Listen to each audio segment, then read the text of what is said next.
I want to talk today about affiliate marketing because obviously social media just keeps getting bigger, faster, stranger, right? But the opportunity there is huge. And one of the ways for an e-commerce brand to get in front of that money, that audience, those eyeballs is through affiliate marketing with influencers. But there's farther reach for it. But I don't know a ton about affiliate marketing. I've implemented it. That part, the technical side, that part doesn't seem that hard. But I think the soft skills, the softer side of it, there's a lot of nuance to it. And so I need somebody who's an expert to explain it, to break it down for me. And we've got today with us Noah Tucker. Noah Tucker founded an app called Social Snowball. I see this thing recommended regularly. I've never used it, but I know it's legit, just like through osmosis, through association to it on Twitter.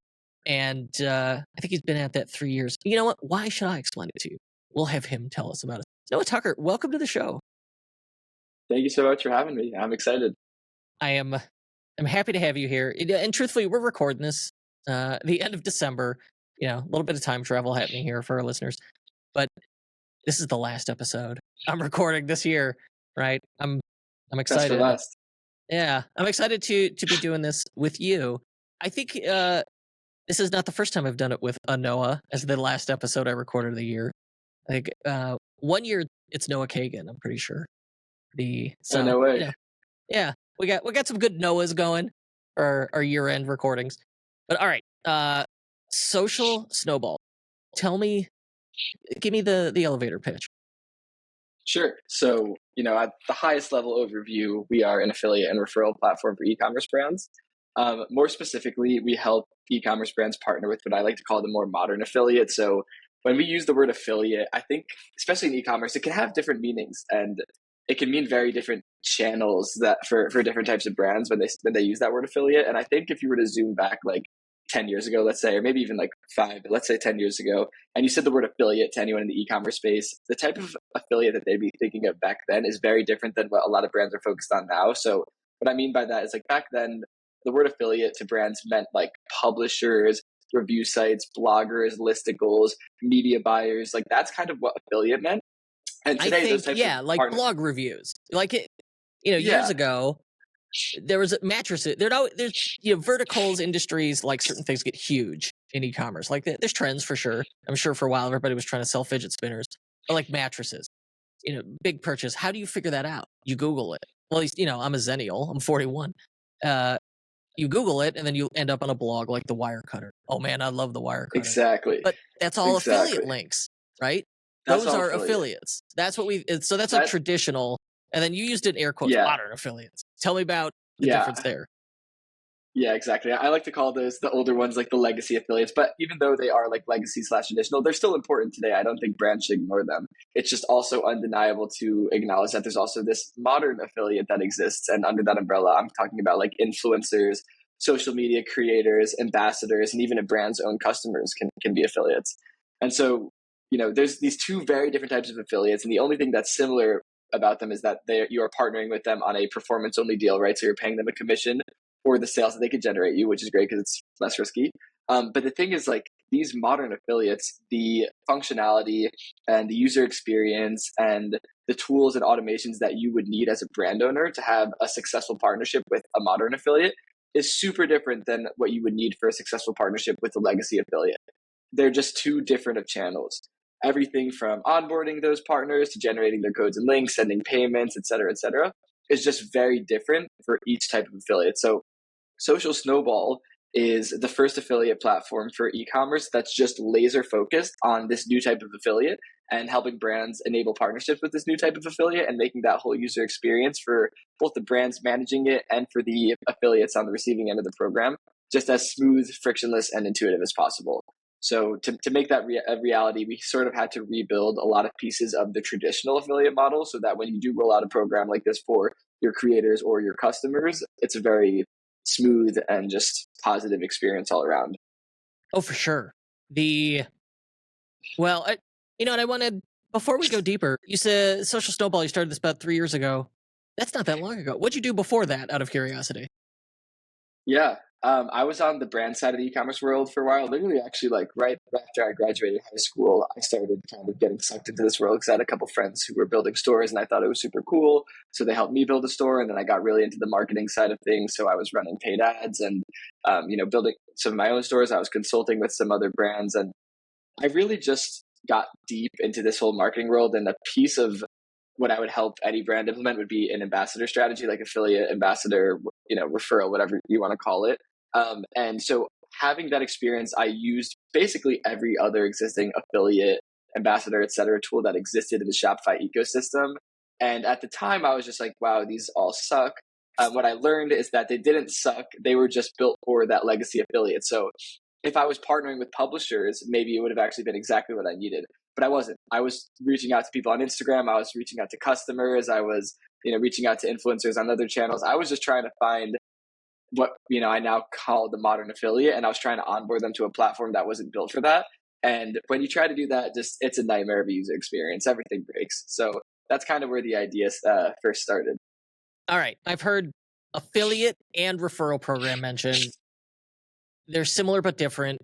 What's the difference? Break it down for me. Sure. So I think when people use the word referral, they are usually, and everyone kind of has different meanings for these words, so take this with a grain of salt. But in general, when people use the word referral, they're talking about their customer base. The thing is, usually customers are not treated as affiliates the same way like an influencer would be. They're usually treated as just like in a loyalty program where they could maybe get a coupon if they refer a friend or get like points. So that's actually something that we're working to change with Social Snowball. We want to turn customers into actual affiliates, be able to incentivize them to really drive revenue, not just kind of throw them into like a half-baked rewards program. But usually when people use the word referral, they're just kind of talking about a program for their customers to refer friends, not necessarily influencers or creators. And the functionality there, like the way those things are implemented, so similar that often, an affiliate and a referral program is the same thing. And I know, like Social Snowball, I mean, just the page, the title tag, it's affiliate and referral, right? Yeah. So like, from a technical standpoint, what changes there? So we are kind of like the first company to kind of blend them together. Believe it or not, most brands are keeping these programs very separate. Most brands have like just a referral program for customers. That's more of a loyalty program. Maybe it's actually part of their loyalty program app is allowing them to have a referral feature. And then they have a separate affiliate program that's either for influencers or for like legacy affiliates like publishers. Social Snowball is the first company to really merge them together because the way that we view it is a referral program should be treated like an affiliate program because the goal of a referral program is driving customer acquisition and it's, driving revenue. But when you treat a referral program as like part of a loyalty program and the only incentive for a customer to refer their friend is a loyalty-based incentive like a coupon or points or store credit, you're basically saying that if you have a customer that's a huge fan of yours but isn't planning their next purchase, they don't really have that incentive to refer a friend because the only incentive is loyalty based. The incentive only holds value if they're planning their next purchase. So maybe you have a lower LTV brand like furniture or something and people just aren't buying more than once, but your customer base still loves you and they still want to refer friends, but your incentive only is a coupon, so they don't really have that incentive to drive a referral. Or you're a more standard LTV brand, people are making repeat purchases and your customer refers one or two friends, but then after like 3 referrals, they have 3 coupons sitting in their account. Do they really have an incentive to drive that 4th, 5th, and beyond referral? It's a little bit of a mixed, it's kind of like blurring the area between loyalty and customer acquisition, and you end up not maximizing either. But when you turn your customers into actual affiliates and the incentives for them to refer friends are aligned with the end goal of customer acquisition, you're paying them in cash, right? Because that's what an affiliate program is. And when you're paid in cash, it could be a brand that you would only buy once from, like furniture. Cash is still an incentive to refer a friend.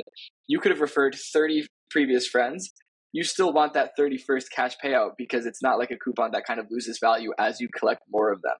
So this is kind of like the shift that we take with Social Snowball is helping brands actually turn customers into actual affiliates and making that entire process obviously smooth and easy for the payouts and all of that is super important.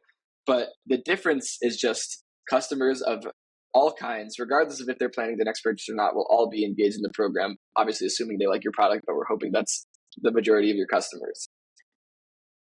Let's All right, I got referral. There's a lot there. Yeah. I want context. So we've got this idea of modern affiliate marketing. And I'd like to point out that when you introduce the phrase modern affiliate marketing, you put it in air quotes. So when you hear modern affiliate marketing, just like picture those air quotes. Um, I think it's helpful to walk through an example use case step by step. So I want to spin up my affiliate program. I want to get modern. I want this modern affiliate to be in my program. Yeah. Run me through an example. Sure. So there's a few different approaches here. One, like kind of similar to what we're talking about, is turning customers into affiliates. And I think turning customers into affiliates is great because it's not a ton of work for the brands. It's not like a huge lift. It's more low hanging fruit, but it can drive meaningful results.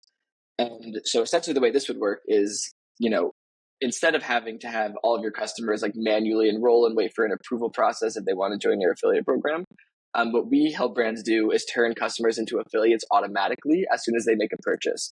So whenever a new customer is placing an order on your store, as soon as they make it to the order confirmation page, we've already taken their order data from Shopify checkout, and we've used that to automatically generate them an affiliate account, automatically generate them a link or code with their name in it, and then given all of that information to them natively on the thank you page as soon as they complete the purchase. So without any sign up page or without any click here to get your code or fill in your email or fill in your friend's email or anything, all their affiliate info is already generated. It's given to them on the thank you page so they can start sharing it instantly. And then, of course, we could have additional follow-up touch points in the post-purchase journey through email and SMS to remind them to share their code and show them examples of how other affiliates are earning. But it's essentially like throwing a net over your entire audience, bringing everyone into the affiliate program, rather than it being something that people more have to seek out and wait for a manual approval. And the result, as I'm sure you can imagine, is just a much higher customer to affiliate activation rate. And at scale, like we've seen brands generate a ton of new customer acquisition by automating this piece of the program. So all right, so person purchases and then they're in a flow, so like X amount of days, weeks later, they get this offer that, hey, we'll give you a cut if you will shill this to your friends and you give them example content or like example use case. I think that's the real magic. Sure. Totally. What does that offer look like? What are we paying here? That's a great question. It's usually a two-sided incentive. So there's usually a commission that you're paying to the initial advocate, let's call them, the customer that's driving the referral. And then that customer is able to offer a discount to their friend. Exactly. So that customer is also able to offer a discount. So I would say like standard, there's, no magic number, usually between 10 and 20% of this referred sale is what the advocate is getting paid. And then the new customer discount, it just needs to beat any welcome offer you have on your website for like a email sign up, because if it's lower, then people are going to go with the higher discount and it's going to be hard to track sales. So no better sales channel, no better acquisition channel than word of mouth marketing. Here we're incentivizing that. We're trying to add a little oil, speed things along. Exactly. But like that's all for existing customers. That sounds like that's the referral program. Many people have audiences now, which that changes things.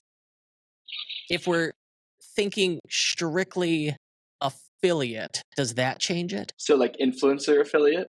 Yes. Yeah, I mean, there's a lot. So it's funny because like we all use these words in such different ways. So we call it customer affiliate because we're turning the customers into affiliates, but referral would also be a fine word for that, obviously. Influencer affiliate, though, I mean, there's a lot of really great strategies that we've seen brands implement.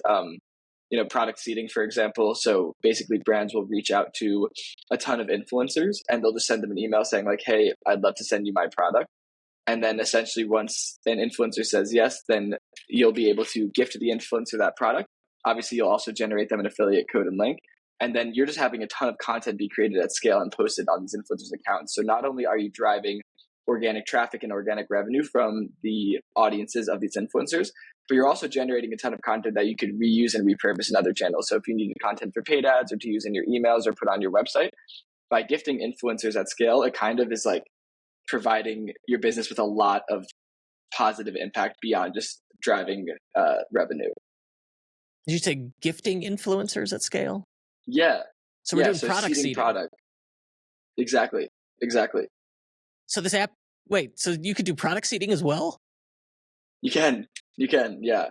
So that would also fall under the modern affiliate umbrella as long as you are treating these influencers that you're seeding as affiliates. If you're just sending them the product and then never giving them a link or code to share, you're probably not going to get as much content from them because they have no real motivation to continue posting maybe after one post because there's no upside in it for them. But Yeah, if you get, you're with seeding product product, seeding, you get the thing, the content hole must be filled, and it's cool, like you want to be like, hey, thanks. And so you share it. But then that's it. Unless you suddenly become like really into whatever the thing is that got sent. The chances are you're right. They're not going to continue making content. But the idea is you take that product seeding a step further by all incentivizing it monetarily with exactly. this affiliate program. Okay, clever. Surely you have TikTok experience and opinions here. Definitely. Yeah, All right. there's a lot with TikTok. So with affiliate marketing in this context has been around a lot longer than TikTok has. How has TikTok changed marketing strategies around affiliate? That's a really great question. There's so many different ways. I think one strategy that really stands out that I've seen a lot of brands implement, I like to call it like manufacturing virality through short form content. I mean, we've seen How brands. this is so hard to do consistently. It is. But there's a strategy behind it, and we've seen brands just blow numbers out of the park with this type of strategy. So essentially, like what we see brands doing now is they're finding, let's just say 50 influencers. Actually, I'm not going to use the word influencers. I'm going to use the word creators, and that's intentional. Because a creator in this sense is just any individual with the capacity to create good content. An influencer implies that they have an audience, and for this strategy, they actually don't need to have an audience at all. So let's say you're a brand, you need to find 50 creators. They could be UGC creators, maybe they could be like super, super small influencers on TikTok that could also be a creator for you. What's unique here is that these creators are actually not going to be posting from their own pages. They're going to be creating a new page just for this partnership that is branded as your brand. So if the brand is Yeti, for example, the influencers would all create a page that's like at Yeti or at shop.yeti. Like they would all make their own variations of a branded page, and they would do this on TikTok, on Instagram, and on YouTube. So each creator would make 3 brand new pages from scratch. And essentially what they do is they're going to create short form content so they can post that right on TikTok, on Instagram with Reels, and on YouTube with Shorts. They're going to create a daily short form content, and they're going to post it on all of these channels, and they're going to post it with their affiliate links and codes. So it's a way that you're basically getting a lot of content put out on all short form channels. And if you find creators that know how to make good content, which you definitely should be able to, it's not too hard, you're going to get, let's use the 50 creator example. 50 creators, they're all creating 3 pages each, right? Instagram, YouTube, and TikTok. So across all 50 influencers, you now have 150 new pages that were put out into the internet. If they're creating 3 pieces of short form content per day and repurposing them across all 3 channels, that's 450 pieces of content per day of short form video made by high quality creators that know how to make high quality videos going out into the internet. When you do organic content, quality organic content at that volume, the math works out that just some simply will go viral. And once you start to learn what goes viral, then you obviously have your creators make more content like that, and you're creating a content bank of the best performing content, and you're sharing that with creators. But the creators are incentivized to do this because they have their codes in all the posts. They have their links, their affiliate links in the bios. So every time a purchase happens from a creator's video, they're getting a commission off of that sale. So they don't even need to have an audience up front. It's all basically going viral because of like the For You page. And it's just the way these short form platforms work. It's followers don't matter as much. And we've seen brands do this and start with smaller amounts of creators, let's say 20 or 50, and scale it to hundreds, maybe even thousands of creators, all making their own page, all making it across 3 platforms and creating short form content daily with their links and codes and posting it everywhere.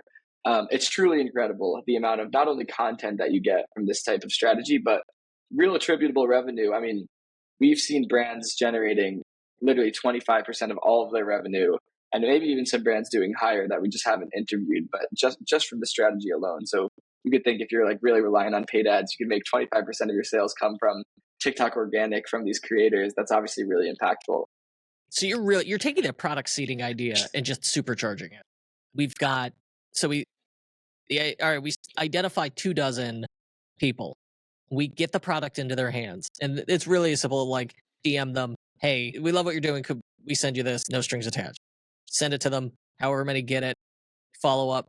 They post about it, and then you're like, hey, that's great. Here, would you want to sign up for our affiliate program and get paid for this?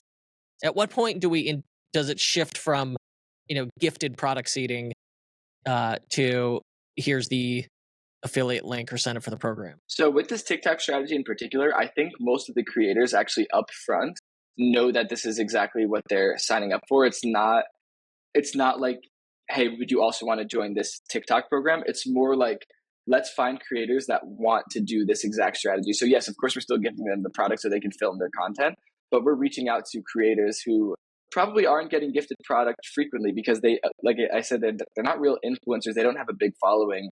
The value is just in their ability to create content, because with these short form platforms, if they can create good content, it's going to get a lot of traction and views and ultimately lead to sales without them needing to have any following.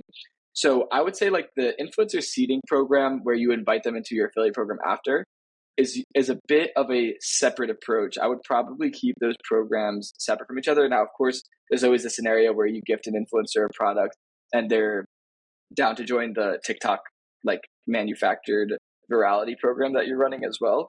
But oftentimes with bigger influencers, they aren't going to be super excited to make these 3 new pages and to post like certain deliverables every day, because the bigger influencers, they want to leverage their audience. That's kind of the value they can bring. So if you are partnering with them on a performance deal, they know that they could probably generate more sales by posting on their page because they've spent so much time building up that audience.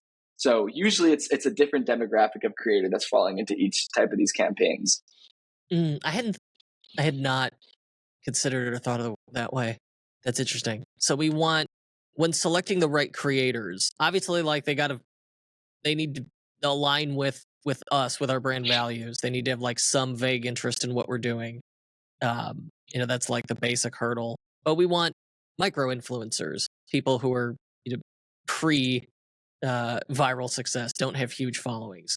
Probably I'm guessing less than 15,000, and then we get them to create the content regardless of who is successful. Once we identify the stuff that is successful, it sounds like there's a feedback loop here where you're going back to everyone and going, hey, here's like, this is what's working right now. This is what's trending. Yeah, exactly. So when you start to see what kind of content works, obviously you want to try to replicate similar content so that you could continue going viral. If you have these 450 videos going out a day and on average 3 are going viral, and you could make that number go up to like 20 by just kind of tweaking the type of content that these creators are putting out, obviously that's super advantageous to everybody that's involved here. So yeah, so the feedback loop consists of finding the content that's going viral, creating a content bank, and sending, let's say, like a weekly newsletter to all of the creators in this program saying, hey, this is what's been working, this is what's going viral, here's the content bank to reference.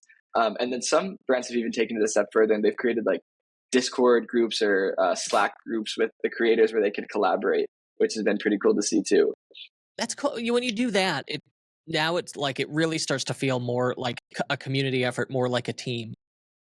Yeah, totally. And that totally. it And makes they're it all helping each easier other. to do. I think the interesting part here is that you're engaging in creator education. You're helping them with like, all right, this is what's working. Exactly. Any tips on or tools on finding those creators? Yeah, it's really interesting because for these specific creators that you'd want for the TikTok program, you often want people that don't have any social following. They just know how to create good content. So you have to think like, who That's are tough. How do you find someone like it's that? tough. It is tough. So you have to think like, who are the people that know how to make good content but haven't amassed a following yet? And it's usually UGC creators, UGC creators that are not influencers, but UGC creators that are just paid by brands to make content for them. They know how to make great content, but they're not influencers of their own. They just make content for brands, so they know what works and what doesn't. That is a great place to start. So like, I mean, Twitter is a great place. If you post looking for UGC creators, I'm sure you'll get like a good handful to reply to any post that uses that hashtag. Beyond that, I would say like not even micro influencers on TikTok, like nano influencers on TikTok, like the smallest influencers on TikTok you could find. This is a bit of a manual search. Like, I'm not saying that it's going to be super easy, but you probably would just search through keywords and hashtags and different topics and try to find creators that haven't popped off yet, but are really trying and are making good content. There is a lot out there. There's plenty out there. It's not that hard. And then once you find them, then you do the outreach to them. Once you have like 50, well, we did the math. If you have 50 in the program, that's 450 pieces of content per day. So really, really powerful stuff with a small number of creators to start with. And these people are willing to just create this amount of content on what's essentially a gamble for them. Yeah, they know that they have the reputation of the brand behind them, and they know that there's a huge opportunity to earn here. And right now, like if they have a video go viral, they're going to make $0, right? With their current, where they are right now with their TikTok page. If they have a video go viral with an affiliate link for one of these brands, they can make thousands of dollars from one video. So that's obviously really enticing to these creators. And so once I have that content, I post that on my own page, but use their affiliate link? Or they both post it? They post it on their pages. So they would just post it on their branded pages with their affiliate link. So they're doing all the posting for you. You don't have to post any of it yourself. Obviously, if you wanted usage rights to repurpose it, that's a different story. But I'm just saying with this specific strategy, they would be posting it on the new pages for your brand that they've created on Instagram, TikTok, and YouTube with their affiliate link and code. And they'd be posting roughly, let's say, 3 pieces of content per day across all 3 channels. Yeah, you can see where very quickly this would amass quite the library of stuff. Yes. And you're totally. like it's a process of trial and error too, where you're very quickly you're going to start figuring out, hey, this is what resonates, this is what connects. Yep. Certainly there are, having done this, there are going to be some commonalities, I'm sure it's unique depending on, product offer and audience. But what makes content resonate? What gets it to connect? Are there some common elements? Yeah, I think the overarching theme is capturing attention and keeping attention. So like, a lot of focus goes into the hook for short form videos. Just grabbing attention in the beginning is really hard and really important, like the whole thumb stop. Once you have that, you need to maintain that attention. And that's like where the actual content styles come in. So, there's the biggest piece is you want to create content that's not like too much, especially for this type of strategy. It doesn't want to feel too much like an ad. You want it to feel just like something that people would genuinely be entertained by in your niche. So you kind of have to do some homework on people that are your ideal customer. Let's say it's people who are into yoga. What kind of videos are they watching on their own time? Like what videos are showing up organically on their short form feeds?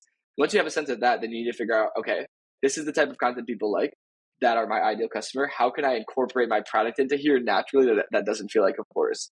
And when you're able to kind of crack that code, which definitely takes a little bit of trial and error, that's when you see the best results. If you're just saying, sitting it down saying like, oh, this product's so great, obviously people can just swipe right past that and might not get interested. And are there certainly there's got to be like particular categories that just lend themselves to it that work better. I assume it consumer packaged goods, stuff that it is visual, that is appealing. If I could show it in video, inherently, stuff that includes motion is immediately more attractive. Yeah, you're definitely right about all of that. I think I've seen supplements do really well. I think just people talking about stories of supplements, like, oh, this was my 30-day transformation or something. Like storytelling really goes a long way on these short form platforms as well. But yeah, consumer packaged goods, totally. Things that are visual, I very much agree. Anything that involves showcasing the product and whatever. Like with a supplement, you have to get more into storytelling because there's not much to see, right? It's a gummy or a pill or a powder. With a product that's like maybe a fitness equipment, there's a lot more you can show and actually, impress people with how things look. So it's going to depend on your product, and it's going to depend on what your ideal customer already is watching in their short form. Once you can find that sweet spot, that's usually when you start to see traction. I did one. I've got the classic, the TV too high. My TV's above my fireplace. And so I got one of those cantilevered mounts where you could like you grab the TV and it'll come out on an arm and like down. Nice. And it's pretty sweet. And I got it for this company. And so I made, like, I I talk about it all day on a podcast. I mean, let's put my money where my mouth is. I'm like, I'll make my own portrait video, my own UGC of this. And so it's like before and after, and I Nice. cut it real tight. And like sped it up, and it did extremely well when I did it as a reel, when I did that on Twitter. And I, uploaded this UGC and I tagged them. And then I didn't hear one word from these people. And so I'm like, A, congrats on your successful business that you can like completely ignore all this content and opportunity. Because when I look, like they had zero social presence. I was really surprised by that. But the Missed opportunity for yeah, sure. it felt like a missed opportunity. And in my head, I've been like, with your advice, I'm thinking of all the brands that have those libraries and aren't leveraging it, or have stuff that just tends to video well. I think the other thing, TikTok and social media in general, but like TikTok for sure, very trend based, right? And Yes. sometimes those trends can be longer lasting, like the tiny mic. The tiny mic's been around for years now, and or just like whatever the recent song or fad is. I don't know. I sound so old now, but like how could does my UGC content does it exist independent of trends? Should I be leveraging trends? How should I be approaching trends here? It's a good question. I think it's just another angle to test. I wouldn't say trends are necessary. I wouldn't say they hurt either. I think sometimes if you could figure out how to actually incorporate your product into a trend, like it could definitely do incredibly well. I mean, it does do incredibly well. But just because there is a trend doesn't mean you need to force it if there's no way. But that being said, there's no reason to not test it. So like if these creators are creating 3 pieces of content a day, they have a lot of wiggle room with what they can test. They can really get creative trying new content angles. So it's something worth testing, but I wouldn't be devastated if it didn't work for every product, because it's not always going to work for every product. And if I've got my creator army, which when you phrase it like that, it sounds awesome, right? I got my creator army. I'm in Discord, and I'm like, hey guys, here's the content that's working. Here's what's trending. Here's what you're promoting. Can I tell them, hey, we've got this sale coming up, like help us promote that? Can I give them themes? Does it not look organic then? No, I think that's totally fine. It doesn't have to be the sale period. Let's say you're doing this over BFCM. It doesn't have to be the main focus of the video. It can be, right? But it doesn't have to be the main focus of the video. It could be included in the caption or in the call to action at the end of the video. I would definitely involve your affiliates in promoting offers, because not only are they going to probably have an easier time getting customers when there's a larger discount that they can help share, but we have a lot of brands that will, during these, like, let's say BFCM sale periods, also increase the commission that they're paying out to influencers, because during sale periods is the most competitive time to work with an influencer, just like it's the most competitive time to bid on the same ad inventory. So with that being said, like, influencers have a lot of choices over the brands that they can partner with. And if there's another brand that's offering a higher commission, you obviously want to be the most competitive offer for this influencer to promote during that sale period, because they only have so much inventory of their own feed and story or wherever they're sharing that they can deliver to their audience, not be too spammy during a sale period. So yeah, I think getting them involved and really increasing the incentives to keep them engaged during those sale periods is definitely really impactful as well. Okay, so good idea to include them on that. And I could even try and increase my reach by upping my payout to further incentivize affiliates. Yes. We have talked about, well, we need a way to track these sales to pay these people out, because it's performance based. And so we could do links, or we could do discount codes. What's your preference, or like pros and cons? What's the right way to do it? Sure. Yeah, it's a good question. I would say there's a few factors to consider. Like, codes obviously can be saved, and you could watch an Instagram with a code and then buy later on your laptop, and we're still going to be able to track that sale because the code hopped from one device to another. Links don't do that. Links are just kind of stagnant on whatever browser the user first clicks on. It'll apply a cookie, and then if they buy later, there's no attribution for that, which is obviously not ideal. Codes come with their own downsides too. They can leak to coupon sites or browser extensions like Honey, and then you could lose a lot of sales. One attribution method that we help brands implement is something proprietary to Social Snowball called Safe Links. It's essentially a coupon code replacement that still allows affiliates to share a discount with their audience without the risk of the code getting leaked. So essentially, like, it's just a replacement for coupon codes. Wherever an affiliate would say, use my code for 10% off, they would say, use my link for 10% off. And it looks just like a normal affiliate link. But what's unique about it is when a shopper clicks on that link and makes it to your store, in real time, they'll have a unique single-use code generated from your Shopify and then given to them in their shopping session for them to use. But the next time a different shopper clicks on the same link, they'll get a different single-use code to use during their shopping session. So everyone that clicks on the same link gets a different code. Every code is single-use. So if any of the codes leak to a coupon site or Reddit or anywhere, it doesn't matter because they're all single-use and there's no value for it to be on Honey or anything like that. And the affiliate still has like a mechanism that they can share with their audience that passes along a discount, but you just don't have to worry about the codes getting leaked and spammed everywhere. That's sweet. Yeah, it's such a pain when you're like, oh, I'm getting all these sales. And then you realize, oh, it's because some Chrome extension just went ahead and stole that coupon code for me. Thanks for that. Exactly. And then it's frustrating for the affiliate too, right? Like they're like, oh, I'm getting all these sales, I'm going to get this payout. Oh, like a whole bunch of these end up being fraudulent. So do we make landing pages? Like when we got to send the traffic, if we're using links, we got to send the traffic somewhere. I would say for bigger influencers, it's worth the time to make a landing page. For like customer or smaller affiliates, there's not a need. I think it's a bit confusing for you to refer your friend to buy something and then you have like a landing page for that. It just is maybe adding more confusion to the buying experience than necessary. But for bigger influencers, I think it could definitely be impactful for sure. It's just like it's just a more cohesive experience from the influencer all the way to checkout. Yeah, I think I was overthinking it. You're right. That does make sense. It'd be weird if I was, it was like, hey, you should, you got too much recycling piled up. You should buy these electric scissors. And then I send like a link with an affiliate, the query string in there and the UTM tags. And I send that to like my brother-in-law with a landing page. It's got my face on it.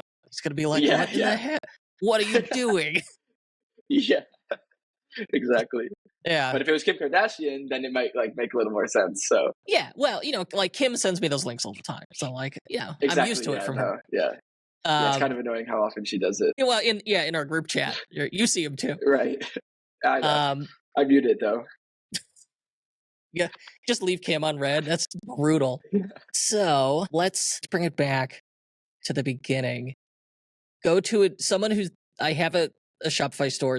It's making sales. We're seeing success. We want to start with your modern affiliate strategies. Where do we begin? I really think the best starting strategy, the low-hanging fruit, the least lift as far as work needed, but the biggest ROI is a customer to affiliate program. If you have that post-purchase sequence running on the thank you page in your post-purchase emails and it's clear messaging and it's great incentives, you can generate really meaningful revenue from turning customers into affiliates without a lot of management work, right? The only thing you need to do is maybe go in and send the payouts once a week, which is super easy. It's 2 clicks from within Social Snowball. It's not a ton of work, but it can be really meaningful revenue. Now, if you want to start another program that's doing like massive outreach to influencers or this creator like TikTok strategy that we're talking about, it's a great strategy. And I think every brand should try it that can, but it just either requires more bandwidth on your side. So either you need more time freed up, or you need like a team member to do it, or you have to like maybe partner with an agency that specializes in this. But the customer affiliate program is just super hands-off and easy to launch. So that's why I usually recommend brands start with that if they're strapped on bandwidth availability. You're right. I mean, the one is kind of like you set it up and the majority of the work is up front. The other just is ongoing work. There's no way around it. Yeah. But the potential there is pretty huge. Totally. You've got your site, socialsnowball.io, you have some cool resources here. Like some playbooks, some guides. And I ended up like that's why you got this interview, is because I read those and I was like, oh, this is really good. Like I want to pick his brain on these. So tell me about some of these free resources. Yeah, so this is like kind of just, instead of marketing, we just do this kind of stuff. Like we just create really cool content that teaches strategies.